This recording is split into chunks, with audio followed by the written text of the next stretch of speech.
Comparative anatomy. Comparative निकला है comparison से।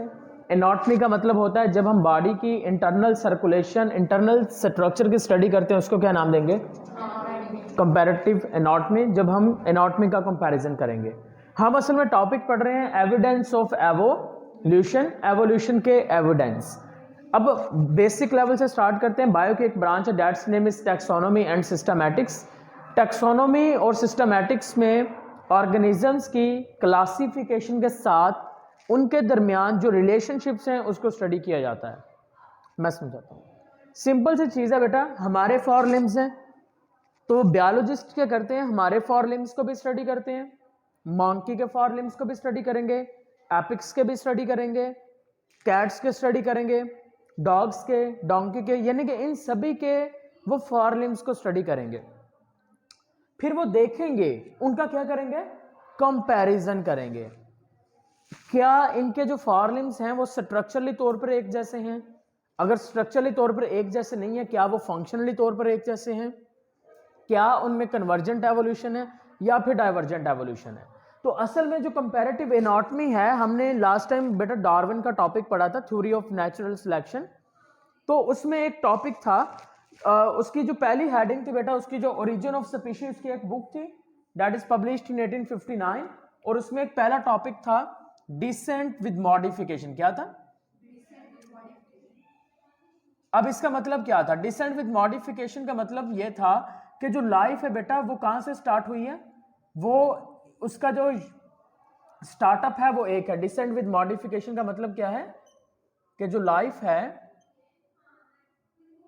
डिसेंट विद मॉडिफिकेशन, जिस तरह से एक जो दरख्त होता है ना, दरख्त में एक मेन स्टेम होता है, उससे फिर छोटी छोटी ब्रांचेस निकलती हैं, ब्रांचेस से री ब्रांचेस निकलती हैं, री ब्रांचेस से री ब्रांचेस निकलती हैं। तो डार्विन ने कहा था कि जो लाइफ है ना हमारी, वो भी ऐसे ही है।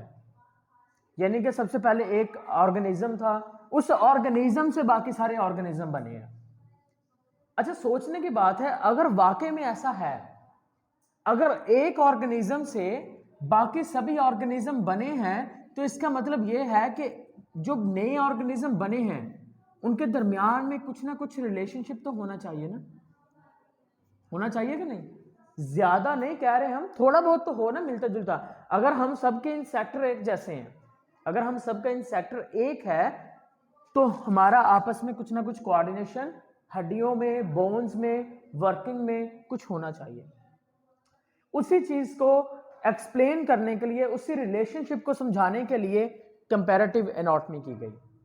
यानी कि मुख्तलिफ ऑर्गेनिजम्स की बोन्स ली गई और उनको एक दूसरे से कंपेयर करके इस चीज का प्रूफ ढूंढा गया कि लाइफ जो है वो सच में एक इंसान से या एक ऑर्गेनिज्म से स्टार्ट हुई है। समझ आ गई बात? यहां तक टाइटल समझ में आ गया?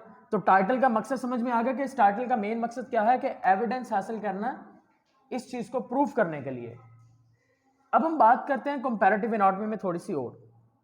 कंपैरेटिव एनाटॉमी जब की गई ना, तो बेटा 2 चीजों को स्टडी किया गया मेनली तौर पे। 2 तरह के ऑर्गन्स ना बायोलॉजिस्ट को मिले। पहले जो ऑर्गन्स के टाइप्स थी, that's name is a homologous. पहले उनको कौन से ऑर्गन्स देखने को मिले? अच्छा, होमोलोगस अब ऑर्गन्स कौन से होते हैं बेटा? होमोलोगस ऑर्गन्स का मतलब ऐसे ऑर्गन्स जो स्ट्रक्चरली तौर पर सेम है लेकिन फंक्शनली तौर पर डिफरेंट है। यानी कि ऐसे ऑर्गन्स जिनकी कैरेक्टरिस्टिक्स फीचर्स आपस में मिलती हैं। क्या किया उन्होंने? ह्यूमंस का उन्होंने बेटा 4 लिम्ब लिया, हाथ, फिर उन्होंने एक कैट का लिया। कैट के हाथ के अंदर, 4 लिम्ब के अंदर उन्होंने हड्डियों की अरेंजमेंट देखी। उसकी जो हड्डियों की अरेंजमेंट है वो हमारी हड्डियों की अरेंजमेंट से मिलती है। आपको इस बात का आइडिया है? अब कैसे? इसका मतलब यह है कि हमारे जो ऑर्गन्स हैं वो होमोलोगस हैं। देखें, हमारा जो, मेरा 4 लिम्ब जो है, मैं चीजों को लिफ्ट करने के लिए उठाता हूं। कैट जो है वो 4 लिम्ब इस्तेमाल करती है चलने के लिए, ऐसे ही है ना? तो हमारे जो ऑर्गन्स हैं उनकी स्ट्रक्चर तो सेम है लेकिन फंक्शन क्या है? डिफरेंट है। तो ऐसे ऑर्गन्स जिनका स्ट्रक्चर सेम हो, फंक्शन डिफरेंट हो, उन ऑर्गन्स को क्या नाम देंगे? तो हम यहां पे पहली हेडिंग लिख लेते हैं, होमोलोगस ऑर्गन्स। कौन से organs? These organs are structurally same. These organs are structurally same but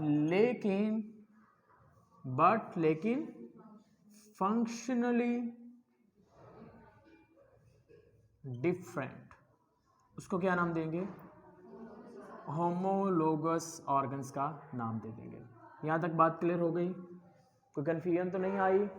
अच्छा, अब होमोलोगस जो ऑर्गन्स होंगे इनकी कैरेक्टरिस्टिक्स एक जैसी होंगी, तो मैं यहां पे सेकंड पॉइंट लिखता हूं, सेम कैरेक्टरिस्टिक्स, इनकी सभी खसूसियात एक जैसी होंगी। अच्छा, अब मैंने कहा कि बेटा उनकी स्ट्रक्चर क्या है? एक जैसी है।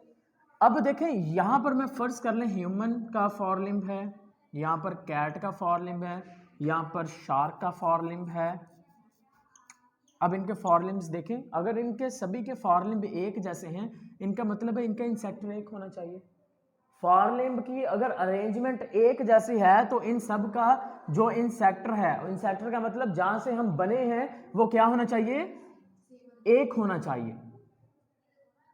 अगर फर्ज करें अगर आप कहते हैं कि शार्क का इंसेक्टर ये है, ह्यूमन का इंसेक्टर ये है और कैट का इंसेक्टर ये है, तो फिर तो वो कभी एक जैसे हो ही नहीं सकते, क्योंकि उसके अबावजदाद और हैं, इसके और हैं, इसके और हैं। लेकिन हमने कहा कि यहां पर उनकी हड्डियां, उनके कैरेक्टरिस्टिक्स वो स्ट्रक्चरली तौर पर एक जैसे हैं। अगर वो स्ट्रक्चरली तौर पर एक जैसे हैं तो उनके जो इंसेक्टर्स हैं वो क्या होने चाहिए? एक जैसे होने चाहिए। अब देखें यहां पर एवोल्यूशन हुई है। एवोल्यूशन कौन सी हुई है? डाइवर्जेंट हुई है। पेरेंट एक था, उस एक पेरेंट से ह्यूमन बने, उसी से कैट बने, उसी से शार्क्स बन गए, यानी कि डाइवर्ज हो गए हैं। फैल रहा है ना, डाइवर्ज हो रहा है, फैल रहा है। तो इस तरह की जो एवोल्यूशन होगी उसको क्या नाम देंगे? आप कहेंगे this one is known as divergent evolution. तो कौन सी एवोल्यूशन हुई है? Divergent evolution. तो अगर शॉर्ट क्वेश्चन बन जाता है व्हाट इज डाइवर्जेंट एवोल्यूशन, आपने कहना कि एक ऐसी एवोल्यूशन जिसमें इंसेक्टर सेम है और वहां से डिफरेंट ऑर्गेनिज्म बने हैं और उन ऑर्गेनिज्म की स्ट्रक्चर सेम है, फंक्शन क्या है? जैसा कि हमारे forelimbs to lift a weight, to do a job, but cat for running, walking, jumping. समझ आ गई बात? लेकिन हमारे फॉर लिम्ब एक जैसे हैं, उसके भी और हमारे भी। Is that clear? अब हम देखते हैं इसकी एग्जांपल्स कि होमोलोगस ऑर्गन्स की एग्जांपल्स क्या हैं। आपने कहना है कि जो होमोलोगस ऑर्गन हैं चूंकि वो एक जैसे हैं तो हम कहेंगे फॉर लिम्स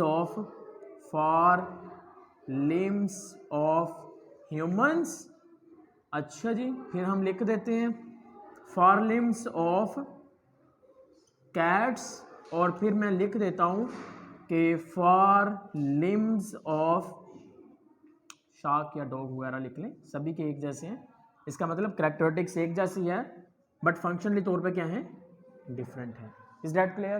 तो पहला हमें कंपैरेटिव एनाटॉमी से ये मिला, हमें इस बात का सबूत मिल गया कि हमारे ऑर्गन्स होमोलोगस हैं, एक दूसरे से मिलते जुलते हैं। अब दूसरे जो ऑर्गन हैं that's name is analogous organs. अब एनालोगस ऑर्गन्स कौन से होते हैं? देखें एनालोगस ऑर्गन्स के और नाम भी हैं, पहले तो नाम समझ लें। इसका एक नाम होता है बेटा हेट्रोलोगस ऑर्गन, हेट्रोलोगस ऑर्गन। इसका एक और नाम होता है, इसको ऑटोलोगस ऑर्गन्स भी कहते हैं, ऑटोलोगस ऑर्गन्स भी कहते हैं। अच्छा अब देखिए जरा गौर से, मैंने कहा था कि होमोलोगस ऑर्गन्स स्ट्रक्चरली सेम है, फंक्शनली क्या है? फिर बेटा इन्होंने क्या किया, बायोलॉजिस्ट ने मुख्तलिफ बर्ड्स लिए और बर्ड्स के इन्होंने ना विंग्स को स्टडी किया, विंग्स अरेंजमेंट को। बैट ले लिया, स्पैरो ले ली, पिजन्स ले लिए, इन सभी के ना बर्ड्स के जो इनके पर हैं, जो फॉरलिम्स हैं, इनके फॉरलिम्स इनके पर में डेवलप हो गए, इनके फॉरलिम्स को स्टडी किया। अब देखिए सभी जो परिंदे उनके पर किस काम आते हैं? उड़ने के लिए। अब वो सभी का काम एक था, उड़ने के लिए थे, लेकिन उन सभी की स्ट्रक्चर डिफरेंट थी, उन सभी की स्ट्रक्चर एक जैसी नहीं थी। तो हम कहेंगे एनालोगस ऑर्गन्स ऐसे ऑर्गन्स जिनकी स्ट्रक्चर डिफरेंट होगी लेकिन फंक्शन क्या होगा? सेम होगा। तो मैं यहां पे लिख देता हूं एनालोगस ऑर्गन्स स्ट्रक्चरली नहीं बेटा, structurally different but functionally alike. Functionally alike, उसको क्या नाम दे देंगे? Analogous organ. अब फंक्शनली अलाइक है, स्ट्रक्चर डिफरेंट है। अगर स्ट्रक्चर डिफरेंट है इसका मतलब है कि वहां पर डाइवर्जेंट एवोल्यूशन नहीं है। वहां पर जो एवोल्यूशन है, ये देखें यहां पर मैं फर्ज कर लेता हूं, यहां पर पिजन है, मेरे पास पिजन्स हैं, यहां पर मेरे पास आ गए स्पैरो। अब देखें सारों का जो काम है वो एक ही है, सभी का काम एक है, सभी का एक काम क्या है कि फ्लाई करना, बट स्ट्रक्चर देखते हैं तो डिफरेंट है। कबूतर फ्लाई नहीं करते। तो अब ये जो एवोल्यूशन है अगर हम गौर से देखें तो ये बेटा ये डाइवर्जेंट नहीं है, दैट इज अ कन्वर्जेंट। मुख्तलिफ ऑर्गेनिज्म एक जगह पर मिल रहे हैं और वो जगह जहां पर वो मिल रहे हैं वो क्या है कि उनका फंक्शन एक जैसा है, स्ट्रक्चर एक जैसी नहीं है, बट अगर फंक्शनली तौर पे देखें तो वो सभी एक जगह पर मिल रहे हैं, वो सभी कन्वर्ज हो रहे हैं। तो हम कहेंगे ये किस एवोल्यूशन के नतीजे में बने हैं? कन्वर्जेंट एवोल्यूशन का रिजल्ट है। और वो कौन से थे? आपने कहना है divergent evolution. Some time MCQs बन शॉर्ट क्वेश्चन बन जाता है differentiate between convergent and divergent evolution, तो आप इस कॉन्सेप्ट से भी इसको बता सकते हो। एग्जांपल में क्या लिखोगे? आपने कहना है कि जो फॉरलिम्स होंगे, forelimbs of pigeon, sparrow and bats, they all are used for the fly, active flight के लिए इस्तेमाल होते हैं। लेकिन अगर उनके स्ट्रक्चर को स्टडी करते हैं तो स्ट्रक्चर सभी की क्या है? डिफरेंट है। तो ये वैसे हमारा एक लॉन्ग क्वेश्चन है, that's name is the comparative anatomy. आप इसी तरह से